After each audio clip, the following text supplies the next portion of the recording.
Les damos la bienvenida a su tiempo devocional Palabra y Café, el aroma de la palabra del Señor en nuestros corazones, fortaleciendo nuestra fe. Con el pastor Richard Rodríguez. Por R12 Radio, más que radio, una voz que edifica tu vida. Bienvenidos. Para hoy, mis amados, para hoy en Palabra y Café dice de la siguiente manera: Señor, tengo vergüenza contigo, perdóname. Esta es la nueva temporada que está bastante avanzada de Palabra y Café, titulada Clama a mí y yo te responderé.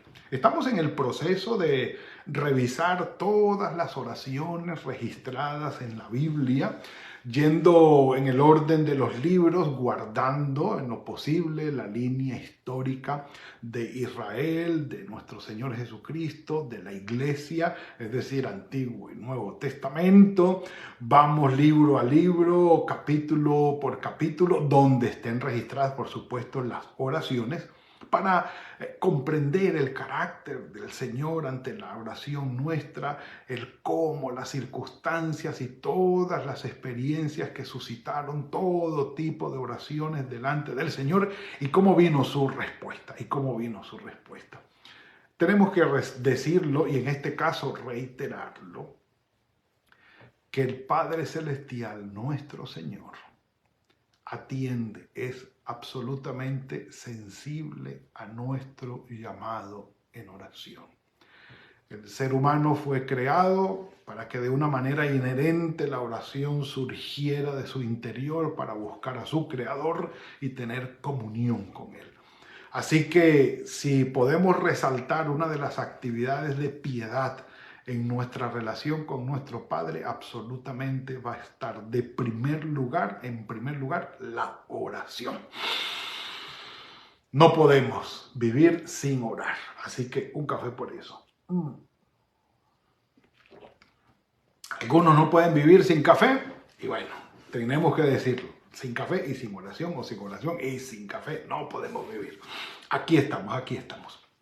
Habíamos quedado para ubicar siempre las oraciones dentro del contexto histórico, para saber un poco más y poder tener más sentido en cuanto a la comprensión de la oración. Habíamos dicho que el reino de Israel, después de Salomón, del rey Salomón, es decir, reinó Saúl, reinó David y reinó Salomón, 40 años cada uno sobre las 12 tribus de Israel, y después de Salomón el país se dividió en dos países. Un primer país quedó en el norte con 10 tribus llamado Israel, capital Samaria, y un país en el sur quedó con 2 tribus nada más llamado Judá, en la capital Jerusalén, y por supuesto tenía el templo.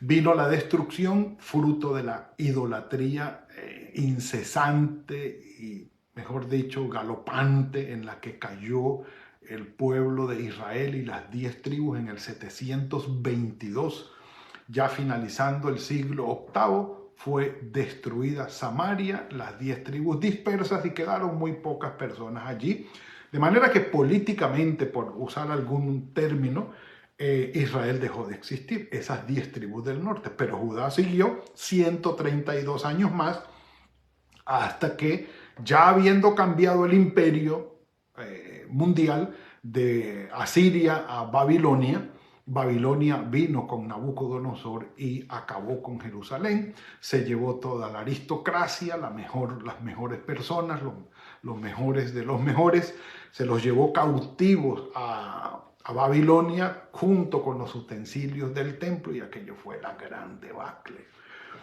Estamos allí.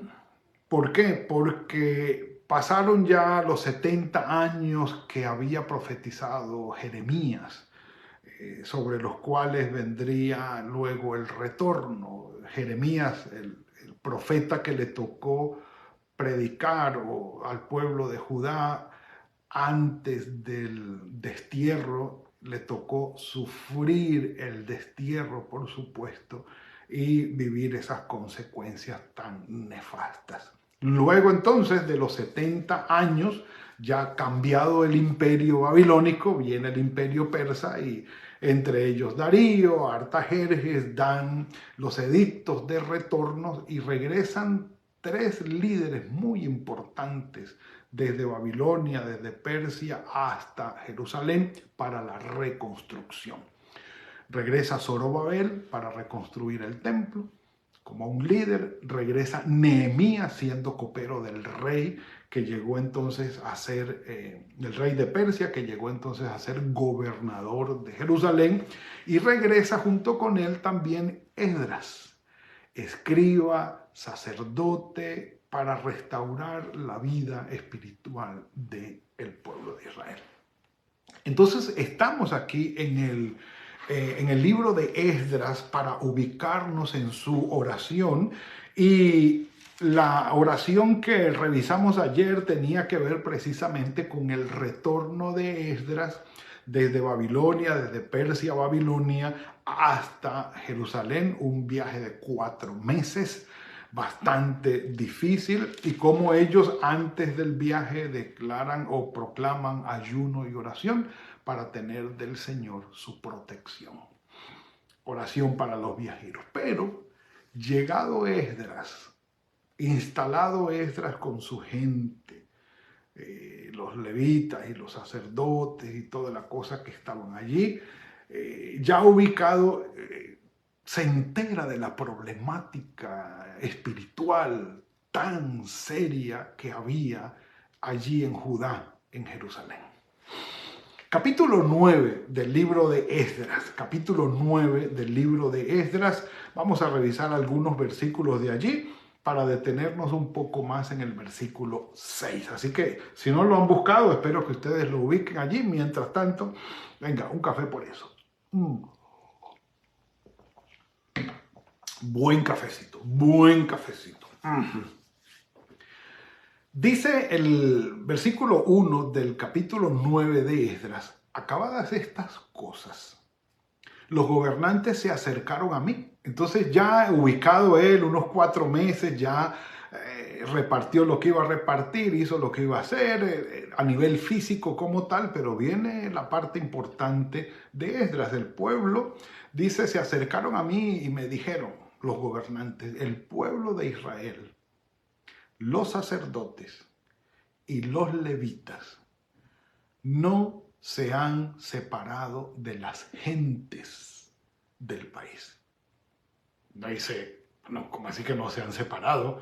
Sí, no se han separado de los cananeos, de los heteos, de los fereceos, jebuseos, amonitas, moabitas, egipcios y amorreos, y han caído en sus abominaciones. ¿De qué se trata? Sigamos leyendo.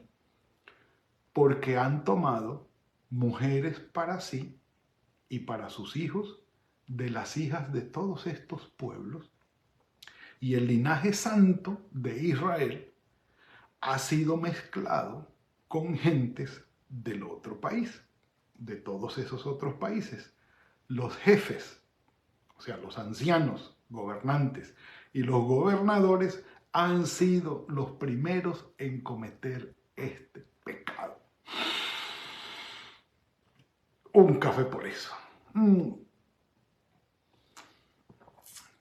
Como cuando uno viene contento por haber logrado o alcanzado un logro, un objetivo que se propuso, y después que llega a la cima y uno dice, lo logré, aquí estamos, qué chévere, qué bueno, nos dicen, no se alegre mucho, miren lo que le tengo.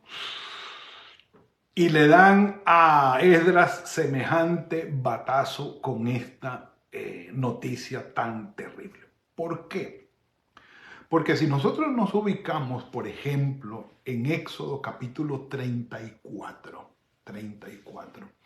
versículos 12, el Señor en el Éxodo, cuando da la ley a Moisés, ya antes de que entraran a la tierra prometida, estando en el desierto, en el monte de Sinaí, recibiendo la ley, le dijo, Éxodo capítulo 34, versículo 12, guárdate de hacer pacto o alianza con los habitantes de la tierra donde vas a entrar, para que no sea una trampa en medio de ti. Cuando ustedes lleguen allí, derriben los altares de ellos, sus estatuas y todos sus ídolos, para que ustedes no se inclinen ante ningún otro Dios, pues el Señor Dios es un hombre es celoso y es un Dios celoso. Por lo tanto, ustedes no van a hacer alianza con los agentes de aquella tierra para que ustedes no se prostituyan siguiendo sus dioses, ofrezcan sus sacrificios y después los inviten para que coman de sus sacrificios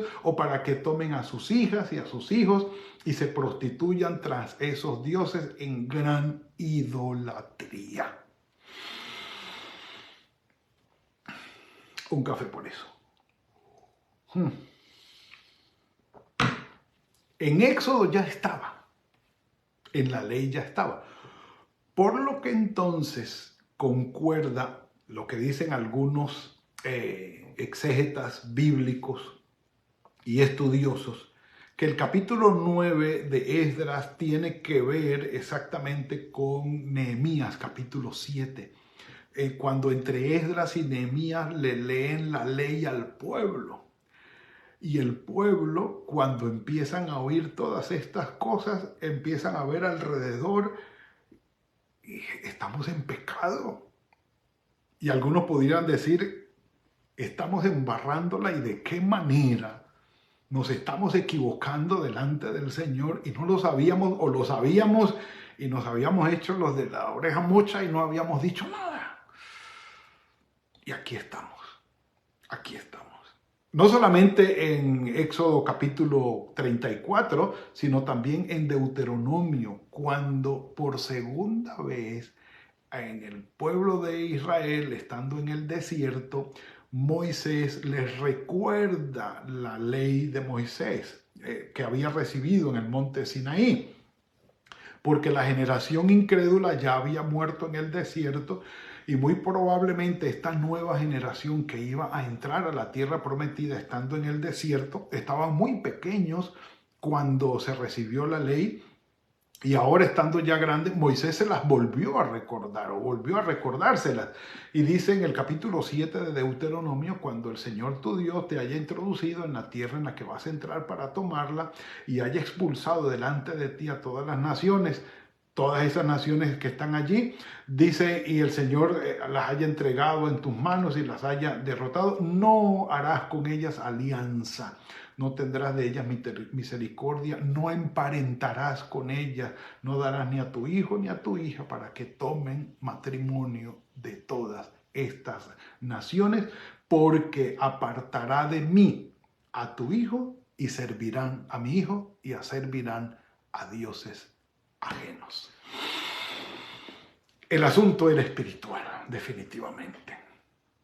Y esta lectura de la ley, ante esta lectura de la ley y el darse cuenta de que todo esto está ocurriendo, trae una reacción en Esdras que dice, cuando oí esto, versículo 3, rasgué mi vestido y mi manto, me arranqué el pelo de mi cabeza y de mi barba y me senté angustiado en extremo por esto que estaba sucediendo.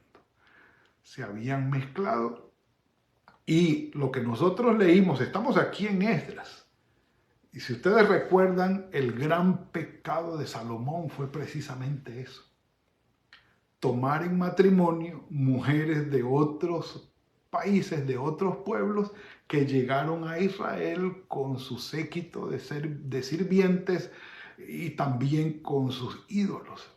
Y no solamente pervirtieron al pueblo, teniendo este ejemplo desde la monarquía, sino que el mismo corazón de Salomón se desvió y terminó amando a todas estas mujeres, pero también inclinándose ante sus dioses. Y su corazón se desvió de la fe de nuestro Señor. El mismo Salomón en carne propia vivió lo que fue la apostasía.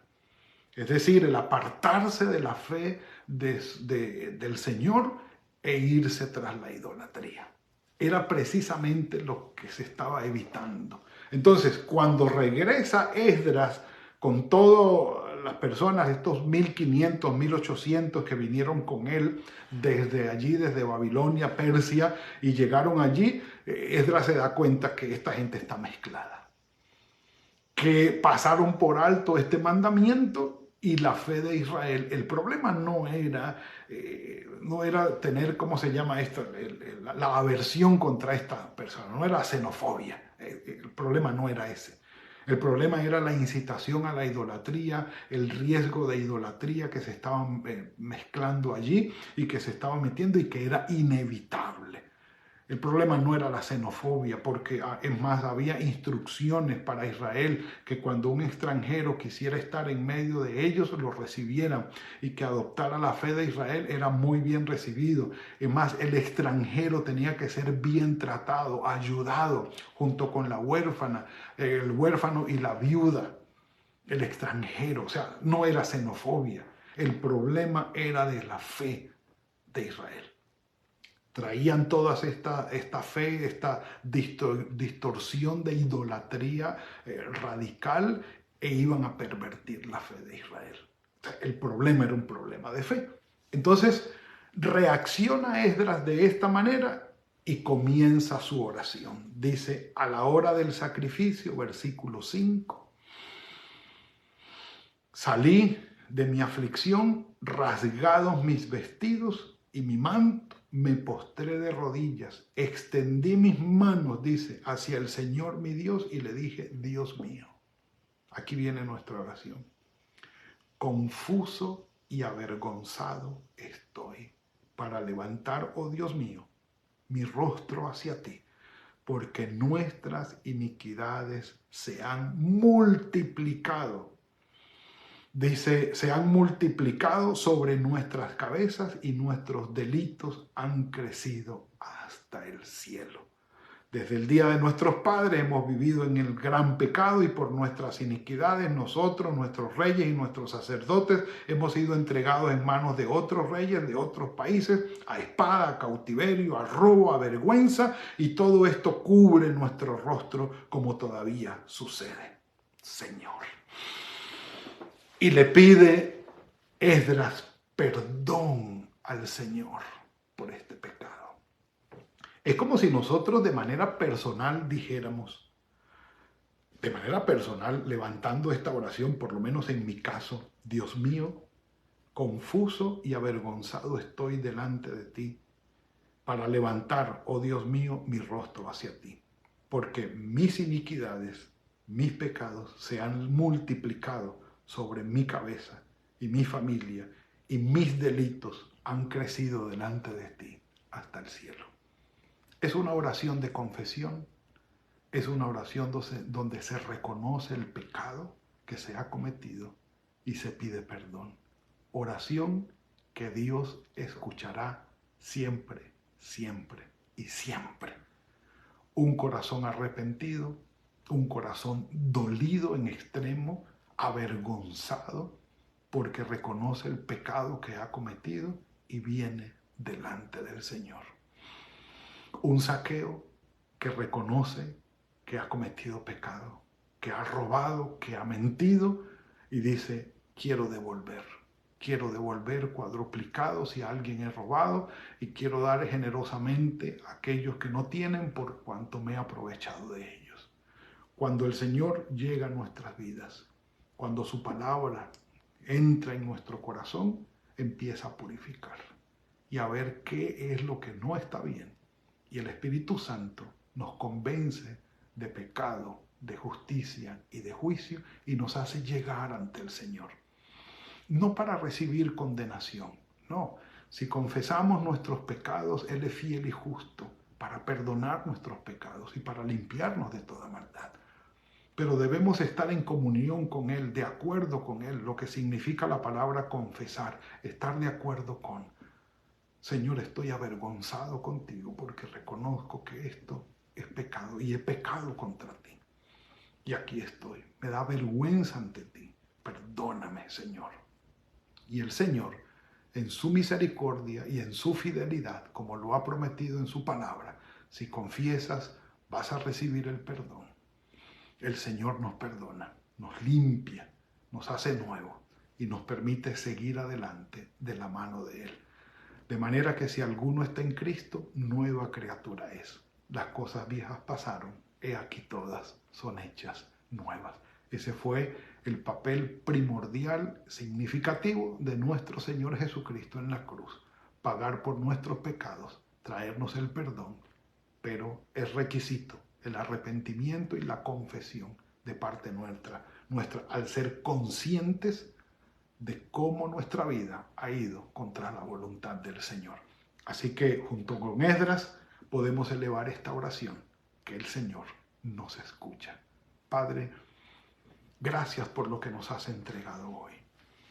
Gracias, Señor, porque eres propicio, Señor, a nuestro dolor, a nuestra confusión, a nuestra vergüenza por el pecado. Bendito seas, Padre. Gracias porque tienes de nosotros misericordia y con tu Espíritu Santo siempre nos llevas hacia tu voluntad. Bendito sea tu nombre. Estamos en tus manos, Señor.